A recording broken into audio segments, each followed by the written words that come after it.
Today's episode is a sales training I did with a batch of new franchise owners.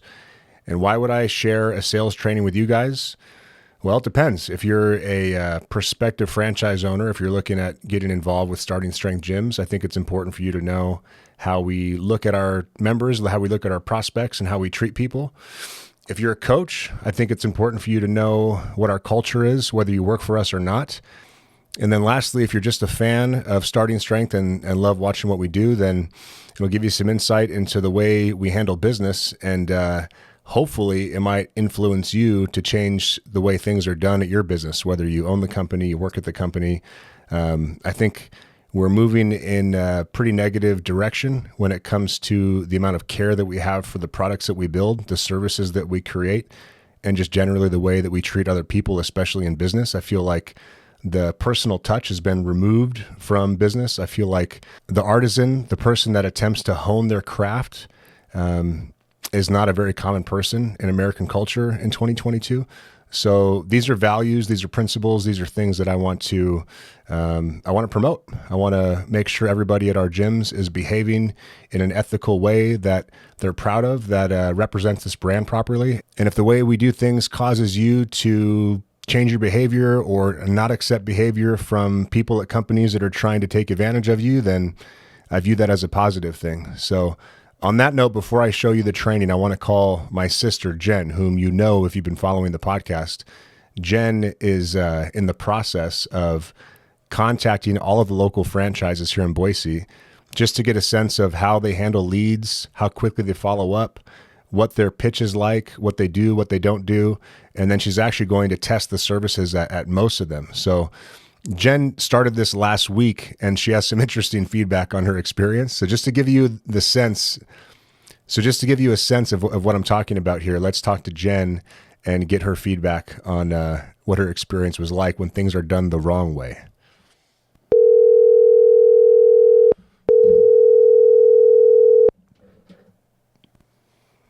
Good afternoon. Good day. Hey, so you're on the podcast. Oh, shit. It's not live, so we can edit it. Don't worry. But, I figured. I was just telling the audience that you are going around and testing the local franchises to see how they handle sales.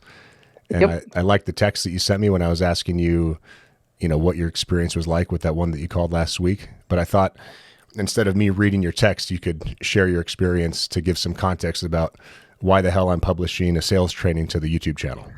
Yeah, definitely. So, yeah, I signed up for what I thought was just a free class for a local boutique fitness concept here in Boise. And you're going to name and shame them or no? No, that's okay. You're nicer than and so, yeah, just click, sign me up for a free class on their website, get a call. Actually, to their credit, they called me within 20 minutes, which was excellent. Called me and then did the literal opposite of consultative selling. Just talked at me, didn't ask me why I wanted to sign up for a free class or what I was interested in or any information about how he could, best help me determine which class to sign up for, because this particular fitness concept had a bunch of different classes. So, he basically just talked at me for about 5 minutes, saying something like, I don't know what your goals are, but we have this offering and this offering and this offering. And I know, most women want to lose weight. And so this offering that we have, it's just going to blast your weight off.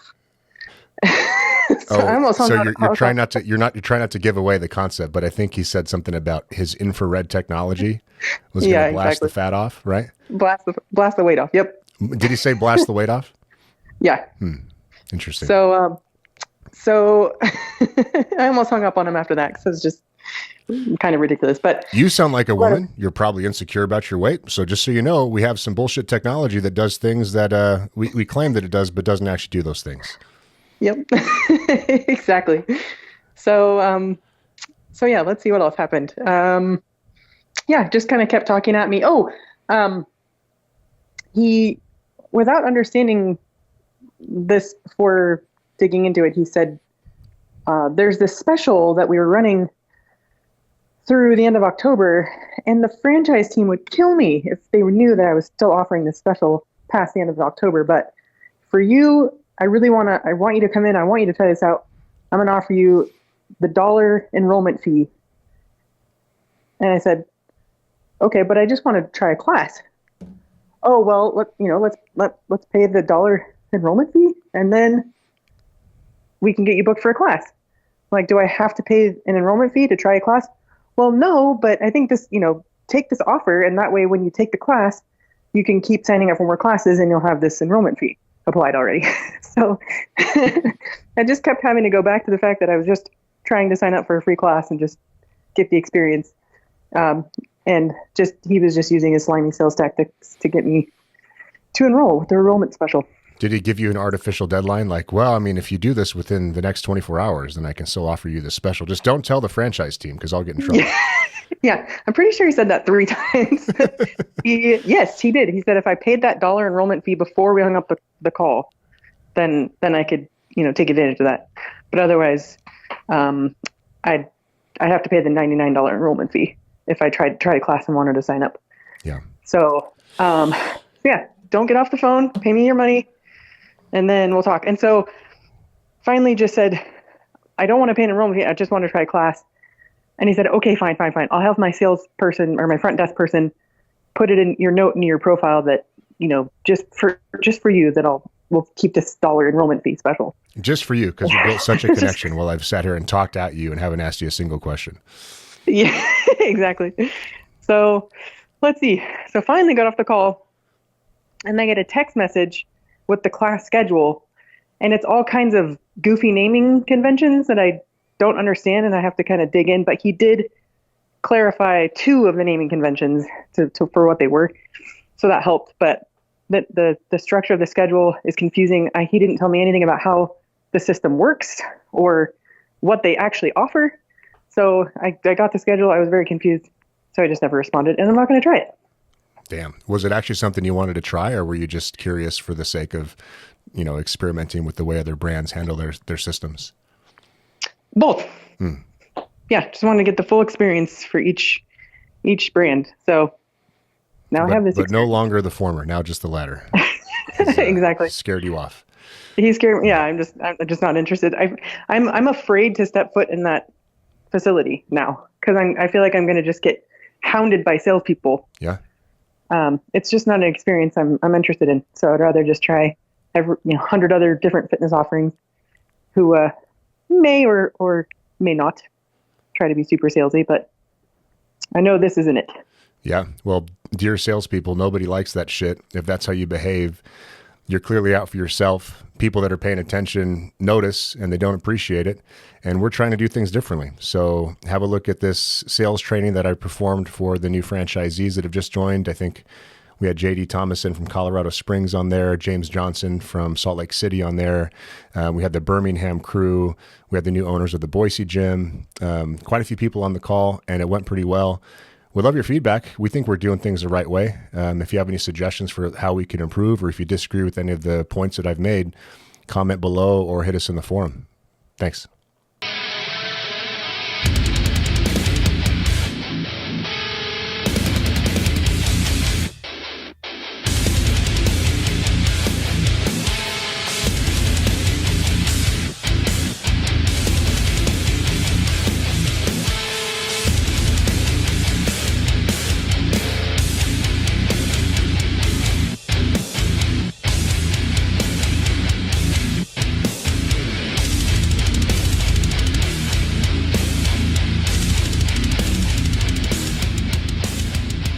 This is really good timing for you guys because we've learned quite a bit. So the more we learn, the better we are at very clearly identifying the priorities you should be focused on.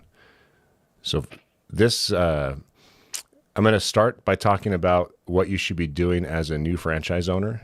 And then I'm going to start by talking about sales in quotes, which I'd rather just start talking. I'd rather start referring to as member relationships, because I don't like the word sales, and I'll explain why that is. So firstly, we've got a large group now, and we're going to have some of you guys that are passive in the way you do things, which is not preferred. And then most of you guys, because we've spent a lot of time selecting you and making sure you're the type of people that have this kind of drive, will be active owners. And I want to encourage you all to be active owners. So what does that mean in practice? Well, when you are new, you basically have three priorities. You have to find a space, you've got to hire coaches, and you've got to start building relationships with your members. Find a place, hire coaches, build relationships with your members. So I'll explain the way a passive owner does that. A passive owner gets in touch with the broker whenever the broker gets in touch with him, and then just waits until the broker sends something over. Might be a few weeks, whatever. Replies to the broker and just basically lets the broker lead the dance and just follows along. Good luck with that if that's your approach. An active owner, on the other hand, says, I need to find a place, and is constantly following up with his broker and is setting deadlines for his broker, or is asking when the broker is going to reply, is also driving around and searching on LoopNet and making it an active process, chasing down the broker. When I opened my first gym, I did the broker's job for him. Did that make me salty? A little bit. But the reality is that he didn't care. He didn't care. So am I going to allow my gym to be delayed 6 months because the broker doesn't care? Hell no. Not only did the broker not care, but the landlord on the other side, the agent landlord on the other side, it was the same people, it was a real estate investment trust, didn't care either. They wouldn't return my calls. They wouldn't return my emails. So I went down to their office, and I went down and I asked for the person who was responsible for the LOI and the lease on their side, and I asked for him by name at the front. And the lady at the front said he wasn't available. And so I said, well, I just drove all the way down here. And then I could see him in his office, and he looked over and he knew I was there for him. So I just walked back to his office. I said, hey man, what's going on? I emailed you a bunch of times and I called you. And so we got to talking, and things got a little bit confrontational. And he said the following. He said, look, the lease is what it is.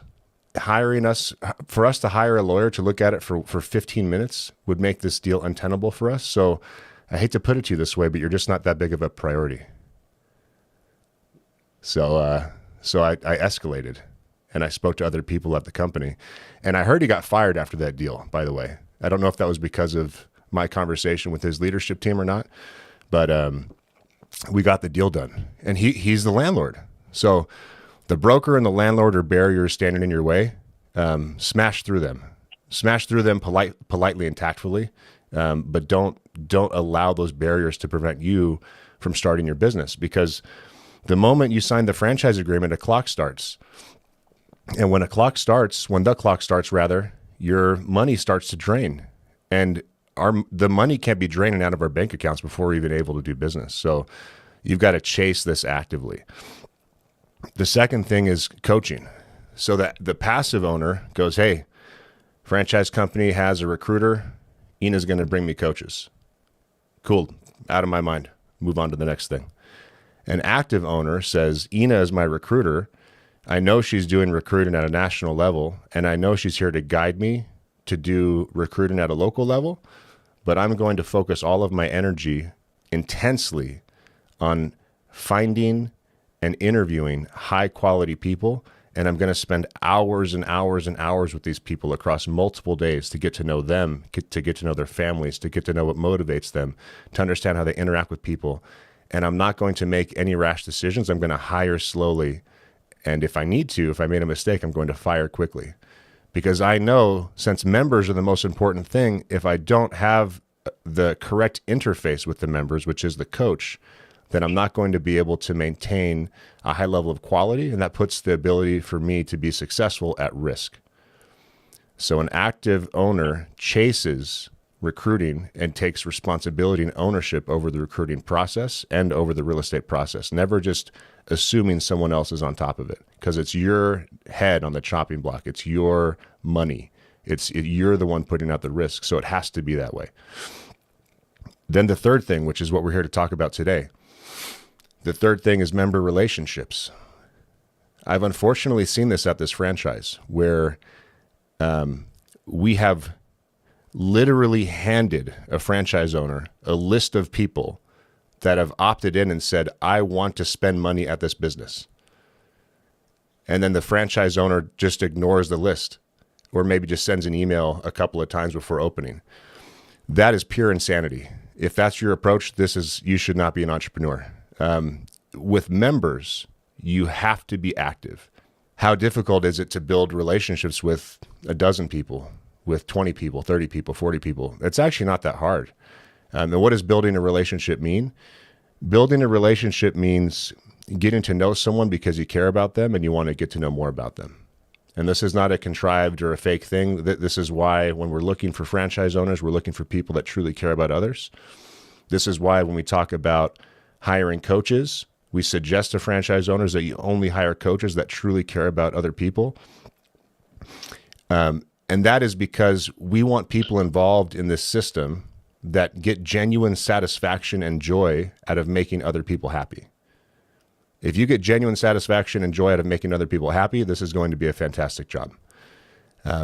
So the real estate stuff's important, right? You can't do business unless you have a space. The coaching stuff is critical because everything else is for naught if you don't deliver a good experience. But the most important thing are your member relationships. A lot of businesses are low touch because they're high quantity but low quality.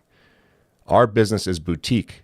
It is high quality and low quantity, which means that you have to deliver a one-on-one experience with as much personal touch as possible. So that's my preamble, and I want to open up with a question. The question I have for you is, let's just assume you don't know anything about starting strength and you have experience in fitness because you're an adult. You're in your 40s, let's say, and you've done a good job of making good decisions in your life to the extent that you can afford paying $300-$400 a month to attend a gym and get coaching. You hear about this thing, it piques your interest to the extent that you're willing to give a stranger your information, which is a big leap of faith, and then the stranger has your information.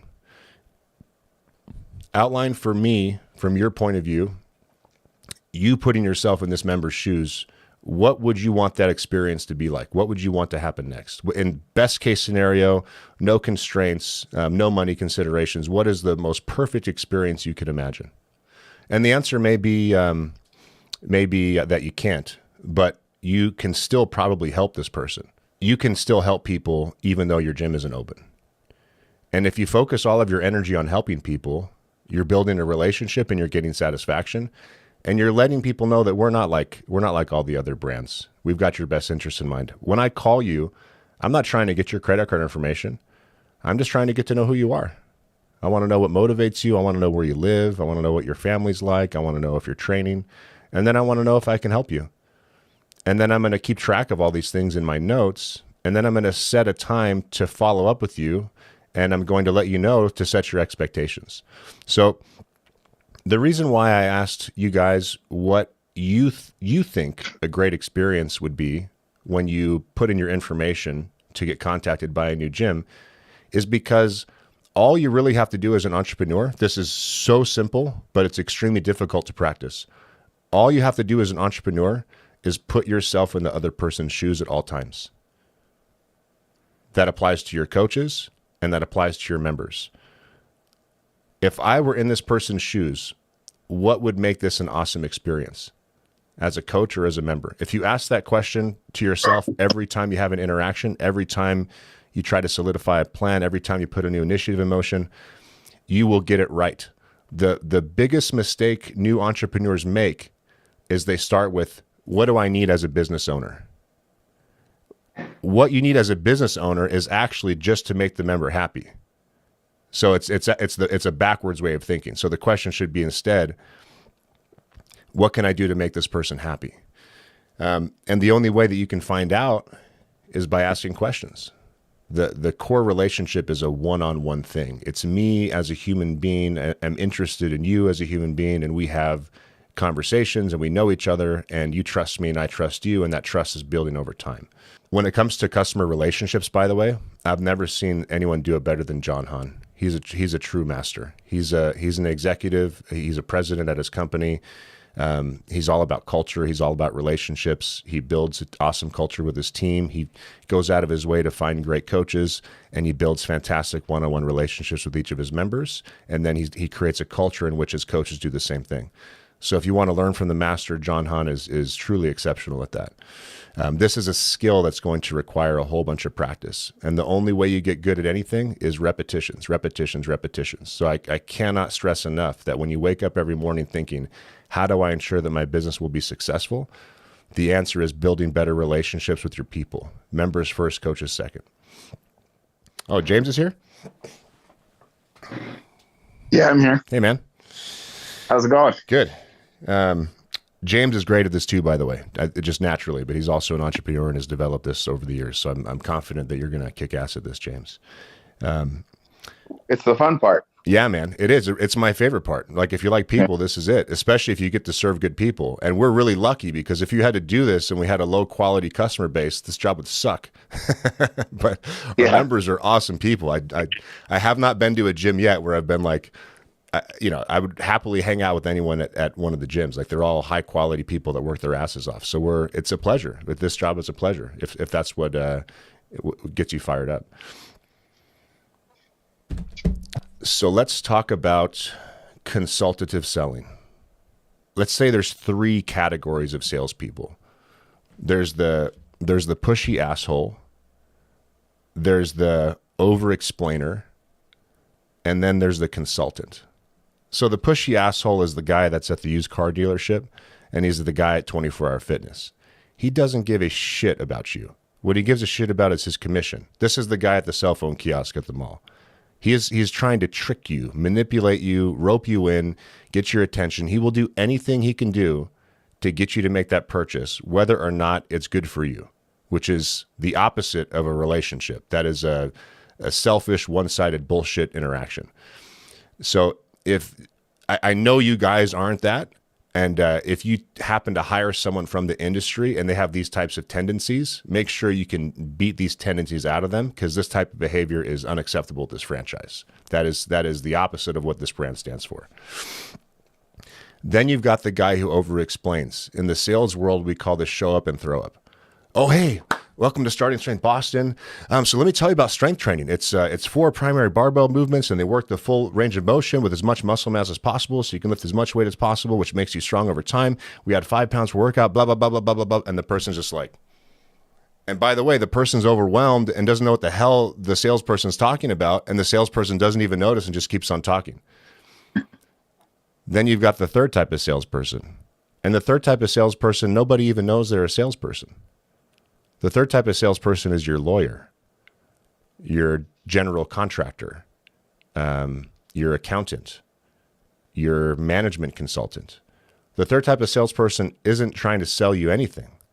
They're trying to understand what your needs are, and they're trying to determine if it's a good fit. Remember the 40-year-old virgin when the black dude was telling the main character how to talk to women, and he goes, just ask questions. Just ask questions. That's the advice. That's all you got to do. You're not calling someone for the first time to give them information about your business. You're calling someone for the first time to find out what motivated to sign up for your gym. What motivated them to sign up for your gym. I don't need to train you guys in anything. All I need to do really is just to encourage you to be human to people, and just to spend extra time getting to know and caring for the people that are interested in your gym. And that's really what you want to communicate. You want to let the person know you're willing to go out of your way for them, and then you want to go out of your way for them. And it doesn't matter if it takes a bunch of time. For those of you that are coaching, meet them at their gym. Go train with them. Get to know them. Even if you're not an SSC, you could probably show them a few things. If you have a coach you're interviewing, bring the coach along. See how the coach interacts with that guy. There's all kinds of clever ways you can do this. And John Hahn probably had the most clever way, but it's not necessarily something I recommend, because it's risky and because you have to kind of know the people that John knows. So John ended up coaching dozens of people out of his garage before work hours, just because he loves this stuff so much, and built this giant community and did it all for free, and just said, look, I'm going to give you guys all this value for free, but when my gym opens, you better sign up. That's one way to do it. It's not the way. So you all are going to develop your own way, your own style. The last thing I want to do with smart people that are accomplished in life is say that there's some prescription that you have to follow. There's not a prescription you have to follow. But I do want to encourage you to take the chaos and the noise of entrepreneurship with the 55 different tasks that are spinning around in your head and silence all that shit. And then just remind yourself, it's all about the people. We're in this business for people. What can I do to connect with my members better? What can I do to connect with my coaches better? And this is not, I'm not just saying this as something to, as like some motivational stuff. Like, I genuinely suggest that you ask yourself these questions every single day. If you're focused on people, you'll be successful. If you're focused on people, you'll be successful. It's as simple as that. I want to move on from telling you guys about how I think you should interact with members to talking to trying to develop your staff. Talking to your staff. You'll notice there are a lot of themes that are consistent throughout Starting Strength. The theme of becoming a coach, learning something new, developing as a coach, becoming an SSC, becoming an expert, and then helping to develop other coaches. That's kind of the way that we acquire skills in this organization. That's the thing that we do in all aspects. And so you are all consultative salespeople now. You are all customer relationship managers. And what that means is, whether you're good at it or brand new at it, you'll need to put in a whole bunch of reps. You'll need to have someone to help you, preferably one of your peers. I can be of assistance as well. Nick can be of assistance. And you'll need some coaching, and you'll need to develop, and you'll need to get reps in until you become great at it. And then as you're learning, you'll need to teach other people, because as you teach, you also learn. The Heinlein quote, when one teaches, two learn. And then as you are teaching others, you are teaching them how to perform the skill. So you're taking the thing that you learned and you're showing it to the people that are going to deliver it inside your gym. And then whenever you teach someone something new, you of course have to inspect what you expect. So you have to listen to calls. You have to look at email interactions. You got to look at text interactions. You got to observe them talking to members in the gym. You have to talk to members that they've talked to and get a sense for how deep the relationship is and how good that connection was. Any questions, comments, or ideas on how you might enable your people, like whether it be a process or a tactic or whatever, to get better at this? So one way you can do it is through one of the most powerful management tools that exists, which is the one-on-one. You all should be having weekly one-on-ones with each of your people at minimum when the gym is, when you've hired your staff pre-opening and also post-opening. Down the road, when you become a well-oiled machine, you may drop that down to bi-weekly. You may even drop that down to monthly. But the one-on-one is a very powerful tool. And the one-on-one should have a very simple format. It should be, what's going well? So it's 3 questions. First question, what's going well? Second question is, what could be better? Third question is, how can I help? What's going well? What could be better? How can I help? You would not believe the amount of problems you will solve by asking those 3 simple questions. And getting your people to think about what's going well and what could be better is important to make sure that they're not just being reactive, but they're being intentional with their actions inside the gym. Once you have that conversation, it's about priorities. And when we talk about culture, culture is built by the words that you say and the actions that you take.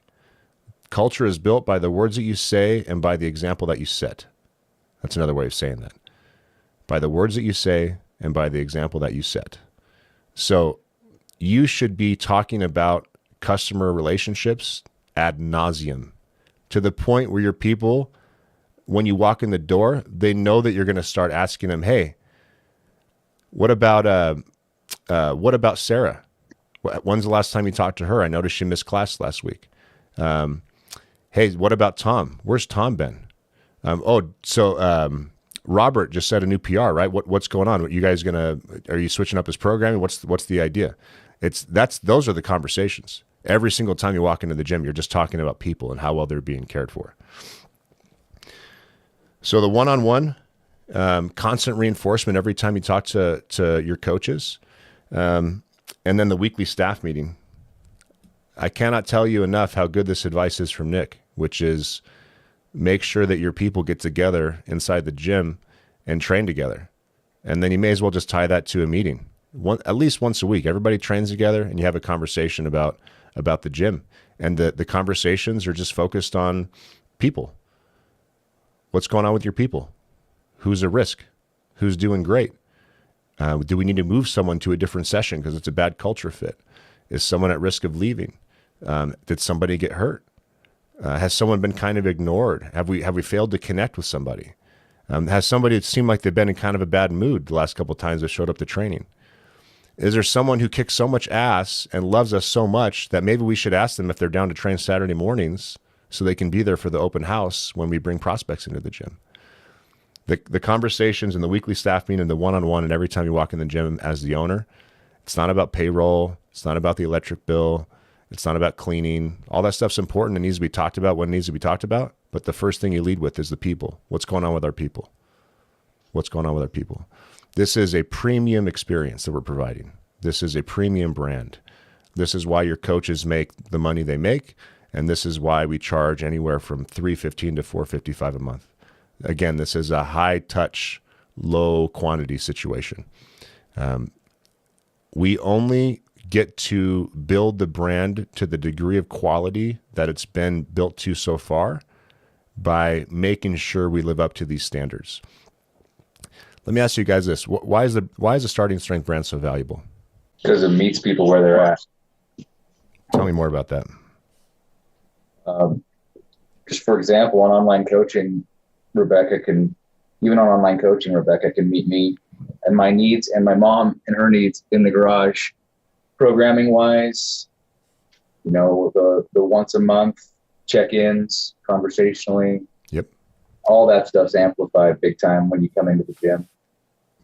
Nailed it. Works for everybody. It's ubiquitous. It's no bullshit. If you do the program, it works. When you do the program, what I mean by it works is it actually delivers results. And all that is enabled by the fact that we are honest. We tell the truth. We explain the situation as best as we understand it. And we explain exactly how to take advantage of your situation in order to improve performance. And that builds a tremendous amount of trust because we're not trying to trick people with our marketing. We're not trying to snake people in like that used car salesman to separate people from their money. We are consultants. We're engineers of human health and performance. And we consult with people that are interested in improving their performance to determine if we're a good fit for them. And then we provide them with a premium retail experience and exceed their expectations. When's the last time you started spending money on a new product or a new service and your expectations were exceeded? And the person on the other end cared more about separating you from your money and was genuinely interested in helping you succeed. And then when you visited that place of business, there were other people there that were just like you and were just as happy and are feeling good about the time and money investment that they've made. So it's this brand was built on trust, and this brand was built on excellence and high standards. And the way that you can deliver that in retail is not just by having great coaches, but also by connecting with people. We're social creatures, and at this particular time in history, the desire for connection with other like-minded people is greater than I've ever seen it. And if you can create an actual community in your gym where people enjoy being around each other and they respect your coaches and they know that everybody is out to help each other, then you have an indestructible business. You can weather many storms that an F45 or an Orange Theory can't, or a Psycho Bar can't. Why? Because that's just a place to get a sweat in. We're a place where we hire true professionals to understand human health and performance and to help you improve performance. And at the same time, connect in a meaningful way, and not just inside the gym, but also at quarterly meetups and also on the phone with the owner on a regular basis. And this is all part of the 5-star experience. There are 4 closes. There's they're called the darn closes. So direct request and alternative choice, those are banned. A direct request is, would you like to buy this today? An alternative choice is, would you like the blue one or the purple one? Those are knucklehead, low-level, selfish salespeople type closes. The recommendation and the next steps are the smooth consultant closes. So a recommendation is as follows. It goes, all right, so you've mentioned that you keep getting hurt and you're not making any progress, and you're worried that maybe your online coach is not catching everything. So what I suggest is that you come down. We can set up a time sometime next week, and I'll set you up with a one-on-one session with one of our coaches. Won't charge you for it. Just want you guys to meet each other to see if it's a good fit. And then he'll take a close look at one of your lifts. You can pick which one you think is the one that's causing the most problems. And then he'll let you know if he sees anything that might be causing some of these issues. That's it. Instead of, would you like to come down and meet the coach next week? You see the difference? So it's a recommendation. You can make a recommendation if you go through the process of gathering information and you're giving the person practical advice based on what you learned about them. And then the other one is next steps. So the next steps happens when there's a pause in the conversation. So something like you're on the phone, you're talking to an older guy. He wants to bring in his wife. They've got grandkids. They've talked about their interest in strength training because their doctor recommended it, and then they've also expressed some concern and some fear about working around a bunch of meatheads. So you go, well, the next step would be for you guys to come down to an open house, because I think if you can come down this Saturday at noon, you'll meet Betty, who is in a very similar situation as you guys, and she trains with her husband Tom. And so they train as a couple, and they were recommended to do strength training by their doctor as well. So you ought to come down and meet these two and get their point of view on the gym and what we have to offer. See the difference there? Direct request, alternative choice, those are knucklehead, low-level sales tactics that represent selfishness. Recommendation and next steps, that's how professionals move the sale along to the next step. And by the way, if you do this well enough, most people will close themselves. They'll start asking you questions like, so when can I come down? Or like, how do I get signed up? If you've asked the right questions, built the right level of rapport, and have demonstrated that you want to help these people, that will be the natural end state of the conversation. So we're consultants and we ask questions. There's two types of questions primarily. One is an open-ended question. One is a closed-ended question. You always lead with open-ended questions. Closed-ended questions bring you to a stopping point. So careful with them. They can be used tactfully, but always go for open-ended questions whenever possible. So do you do the starting strength program? I'd rather ask, what are you doing for exercise at the moment? Or what are you doing? Are you training at the moment? Ask, go as broad as you can, and then you can drill down from there, but start broad. So you get the person flowing, get the person talking. And if you noticed earlier when Travis was responding to one of my questions, do you remember what I said? It was a short statement, and I wasn't quite sure what he meant. I said, tell me more. Tell me more. Tell me more are 3 words that you should definitely have ready to pull out of your back pocket at any time where the conversation, where you ask an open-ended question and the person doesn't give you the information that you're looking for. So what's your background with training, exercise, strength training, anything? They go, well, I've been going to F45 for the past couple of months and, just a little bit bored. They go, tell me more. And then if they don't go anywhere from there, you can say, well, are you new to this? Were you doing HIIT prior to that? You ever done strength training? There's all kinds of questions you can use to follow up. But the point is you want to start as broad as possible. And your job as a consultative salesperson is not to talk. Again, show up and throw up is low-level knucklehead stuff. Consultants ask questions to understand what's going on, and they ask good, thoughtful, open-ended questions that match the person's actual situation to demonstrate that you care, you understand, and you're actually interested in helping them get better.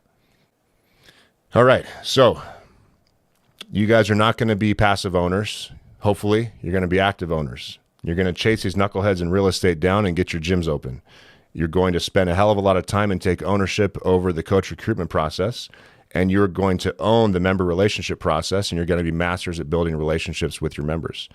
You're going to do that by having good systems, Pipedrive, MailChimp integration with Zapier, by following up with members, by contacting them within 20 minutes of them getting in touch with you, and by having a clear expectation set and a next step and a reminder every time you have a conversation with a member.